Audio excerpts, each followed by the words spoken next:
एक लड़की जो कि बहुत ही गरीब परिवार से होती है, वो लगातार टीवी सीरियल देखा करती है और टीवी सीरियल देखते हुए उसे भी ऐसा लगने लगता है क्यों ना मैं भी एक्टिंग करूं और मैं भी एक बहुत बड़ी स्टार बनूं। उसके लिए वो तमाम तरह की कोशिशें करती है और एक दिन उसकी कोशिश कामयाब भी हो जाती है। वो एक वीडियो बनाकर सोशल मीडिया पर डालती है और सोशल मीडिया पर उसका वीडियो इस कदर वायरल हो जाता है कि उसे फिल्मों के ऑफ़र आने लगते हैं, उसे रील्सों के ऑफ़र आने लगते हैं और ऑफ़र के बाद वो लड़की कलकत्ता से चलकर झारखंड में पहुंच जाती है और झारखंड में जाने के बाद प्रोड्यूसर से उसकी मुलाकात होती है। मुलाकात होने के बाद वहीं पर उसके साथ रहकर वो फिल्में बनाने लगती है और धीरे धीरे ऐसे ही समय बीतता रहता है। उन दोनों में आपस में प्यार भी हो जाता है। प्यार के बाद वो फिल्म प्रोड्यूसर और वो लड़की आपस में शादी कर लेते हैं। शादी के 2 साल बाद जब वो लड़की अपने गांव, अपने घर की तरफ आने की जिद करती है, अपने घर आना चाहती है, तो घर आते आते रास्ते में उस लड़की की रहस्यमयी तरीके से मौत हो जाती है। दोस्तों, उस लड़की के साथ में ऐसा क्या हुआ जो उस लड़की की मौत हो जाती है? अगर आप भी पूरा मामला जानेंगे तो आपके पैरों तले ज़मीन खिसक जाएगी। आइए दोस्तों, जानते हैं पूरा मामला क्या था। नमस्कार, जय हिंद। आप देख रहे हैं APH न्यूज़ राहुल रावत के साथ। तो दोस्तों, आज की जो मैं हकीकत की घटना आपको बताने जा रहा हूं, झारखंड के रांची के टैगोर हिल्स एक इलाका है, वहां के एक फ्लैट की हकीकत की घटना है। यहां पर ईसा आलिया नाम की एक लड़की, जिसका ये बदला हुआ नाम है, उसका पहला नाम रिया होता है, जो कि कलकत्ता के रहने वाली होती है, अपने पिता के साथ रहती है। वहाँ से चलकर वो झारखंड में आ जाती है और झारखंड में आकर उसकी मुलाकात प्रकाश अलवेला से हो जाती है और प्रकाश अलवेला से मुलाकात होने के बाद धीरे धीरे उनका समय ऐसे ही बीतता रहता है। वो एक दूसरे के साथ फिल्में भी बनाते हैं और एक दूसरे के साथ प्यार प्रसंग में आ जाते हैं। लगभग कई साल का समय इन्हें बीत जाता है और फिर ये दोनों शादी कर लेते हैं और शादी करने के बाद इन्हें एक बच्ची हो जाती है और बच्ची 1.5-2 साल की जब हो जाती है, जब जिसकी पत्नी ईसा आलिया अपने पति प्रकाश अलवेला से कहती है कि मुझे अपने पापा के पास कलकत्ता जाना है, एक बार मुझे मेरे पापा से मिला लाओ। इस पर जो उसका पति होता है प्रकाश अलवेला, उससे कहता है कि अभी टाइम नहीं है, मैं तुम्हें बाद में मिला लाऊंगा। लेकिन उससे पहले जो पत्नी होती है बहुत ही ज़्यादा गुस्से में आ जाती है। अब गुस्से को देखकर प्रकाश भी कहीं ना कहीं मान जाता है और 27 दिसंबर 2022 की रात को 11 बजे झारखंड से चलकर वो कलकत्ता के लिए चल देते हैं और जैसे ही सुबह 6 बजे होते हैं, 6 बजे जो प्रकाश अलवेला होता है वो हावड़ा के एक बगनान थाने में पहुंचता है और वहां जाकर कहता है कि साहब, मेरी पत्नी की किसी ने हत्या कर दी है। प्रकाश अलवेला को देखकर एकदम से जान जाते हैं, ये तो बहुत जाना पहचाना चेहरा है। एकदम से पुलिस भी हरकत में आ जाती है और प्रकाश से पूछने लगती है। तो प्रकाश बताता है कि मैं अपनी पत्नी को लेकर रात को 11 बजे अपने घर से झारखंड से चला था और जैसे ही पुलिस को बताता है कि जैसे ही मैं हावड़ा के पास आ जाता हूं तो मेरे को बाथरूम लगती है, मैं अपनी गाड़ी को साइड में रोककर बाथरूम के लिए चला जाता हूं और जैसे ही वापस घूम कर देखता हूं तो 3 लड़के गाड़ी के कांचों से झांक कर देख रहे होते हैं। जैसे ही मैं उनके पास आता हूं, उनसे बातचीत करता हूं तो एकदम से वो गुस्सा हो जाते हैं और मेरे साथ में मारपिटाई करने लगते हैं। इस पर मेरी पत्नी ईसा अंदर से बाहर निकलती है और वो भी मेरे साथ बीच बचाव में आ जाती है। इस पर जो उनमें से एक लड़का उसके ऊपर बंदूक तान देता है और उससे कहता है कि तुम अंदर बैठ जाओ, लेकिन वो अंदर नहीं बैठती। फिर उसके ऊपर वो गोली चला देता है और वहीं पर ईसा लहूलुहान हो जाती है। मैं तुरंत ही उसे यहाँ पर जो डिग्री कॉलेज है, ASCC मेडिकल कॉलेज, उस कॉलेज में लेकर जाता हूँ और वहाँ जाकर जब डॉक्टर साहब इसका चेकअप करते हैं तो इसे तुरंत ही मृत घोषित कर देते हैं।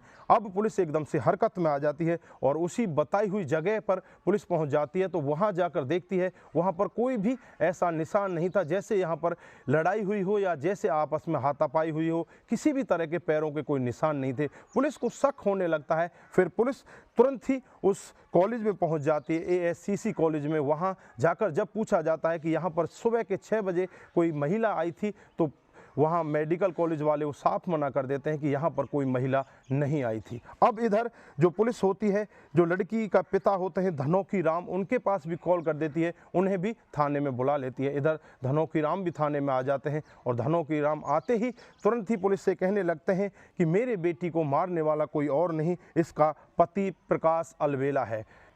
इसी ने मेरी बेटी को मारा है। अब पुलिस भी एकदम से हरकत में आ जाती है और प्रकाश अलवेला को अपने काबू में लेकर उससे पूछताछ करती है। इधर जो पिता होता है उससे भी पूछताछ की जाती है कि तुम्हारे पास कोई ऐसा सबूत है जिससे मालूम हो सके कि इसके पति ने ही इसको मारा है।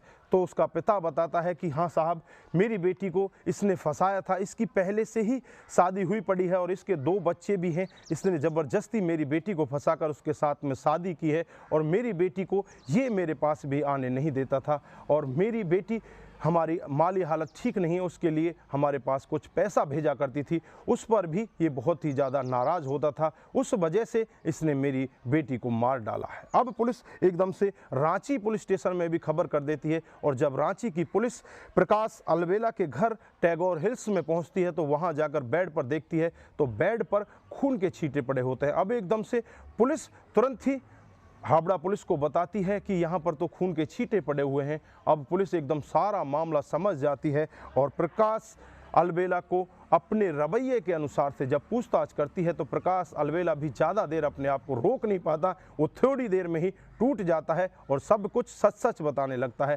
प्रकाश अलवेला बताता है कि साहब, मैं इस लड़की से शादी कर लेता हूं और शादी के बाद इसके बच्चे भी हो जाते हैं और इसे लेकर मैं टैगोर हिल्स में रहने लगता हूं और इसको मैं ये नहीं बताता कि मेरी पहली भी शादी हुई पड़ी है, मेरे 2 बच्चे भी हैं। और जब मेरी पहली पत्नी को इस सब के बारे में पता चलता है, मेरी पहली पत्नी का नाम शारदा होता है, उसको जब पता चलता है तो एकदम से वो भी क्रोध में आ जाती है और वो मेरे साथ में झगड़ा करने लगती है और मेरे से कहने लगती है कि इस लड़की को छोड़ दो, नहीं तो अच्छा नहीं होगा।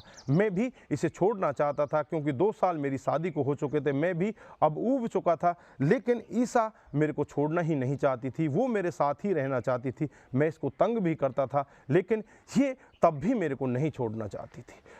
फिर ये मेरे से अपने पिता के पास जाने की जिद करती है और कहती है कि मेरे पिता के पास मुझे एक बार मिलाकर तो ले आओ। फिर मैं इससे कहता हूँ कि ठीक है, 27 दिसंबर को हम चलते हैं और 27 दिसंबर को हम एक प्लान बनाते हैं। प्लान के तहत शाम को 7 बजे मैं होटल से खाना ले आता हूँ और खाना पीना खाकर इसको बोलता हूँ कि तुम सो जाओ, रात को करीब 11 बजे हमें यहाँ से चलना है। फिर प्लान के तहत जब ये खाना खा लेती है और गहरी नींद में सो जाती है, फिर मैं अपनी पिस्टन निकालता हूँ और पिस्टन से इसके सर के ऊपर वार कर देता हूं और इसको वहीं पर मौत की नींद सुला देता हूं। उसके बाद इसे गाड़ी में बैठाता हूं और गाड़ी में इस तरह से बैठाता हूं जैसे कि किसी को पता ना लगे कि ये हमारी गाड़ी में मरी हुई बैठी है या जिंदी हुई बैठी है। उसके बाद जो अपनी बेटी होती है 2 साल की, उसे पिछली सीट पर सुला देता हूं और उसके बाद खुद गाड़ी ड्राइव करके वहां से सीधा कलकत्ता के लिए निकल जाता हूं। रास्ते में कोई सीसीटीवी पड़ेगा तो उसमें साफ दिखाई पड़ेगा कि मेरी पत्नी मेरे साथ यहाँ से सही सलामत बैठ कर गई है, लेकिन मेरा प्लान उल्टा हो जाता है और मैं फंस जाता हूँ। अब जब पूरा मामला प्रकाश खुद कबूल कर लेता है, उसके बाद पुलिस हरकत में आ जाती है और प्रकाश को गिरफ्तार करके उसे जेल में भेज देती है। पुलिस अभी छानबीन में लगी हुई है, कहीं प्रकाश की पहली पत्नी का भी इसमें कोई हाथ तो नहीं है, जल्द ही इसका भी खुलासा होगा। जो 2 साल की बच्ची होती है उसे नाना नानी को दे दिया जाता है और उसके बाद पुलिस अपनी जांच पड़ताल में लग जाती है। तो दोस्तों, यहाँ पर आप क्या कहना चाहते हैं? यहाँ पर जो लड़की के सपने थे, जो सपनों को ऊंची उड़ान देना चाहती थी, वो लड़की बहुत बड़ी स्टार बनना चाहती थी, लेकिन वो बन क्या जाती है, उसकी रास्ते में ही मौत हो जाती है, उसका सफ़र यहीं पर समाप्त हो जाता है।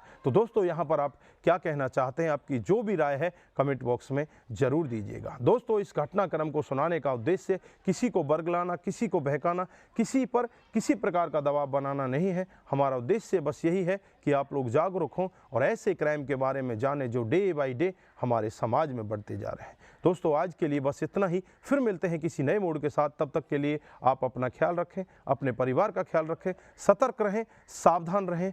दोस्तों, अगर आप लोगों को हमारे वीडियोस जरा से भी प्रभावित करते हैं, जरा से भी अच्छे लगते हैं, तो दोस्तों के साथ शेयर करना ना भूलें। अपने दोस्तों के साथ ज़रूर शेयर करके जाएं, जिससे कि आपके दोस्तों को भी पता चल सके कि हमारे समाज में हो क्या रहा है। दोस्तों, आप जहां भी रहें सतर्क रहें, सावधान रहें और ऐसे क्राइम को अपने आसपास होने से ज़रूर बचें। नमस्कार, जय हिंद, जय भारत।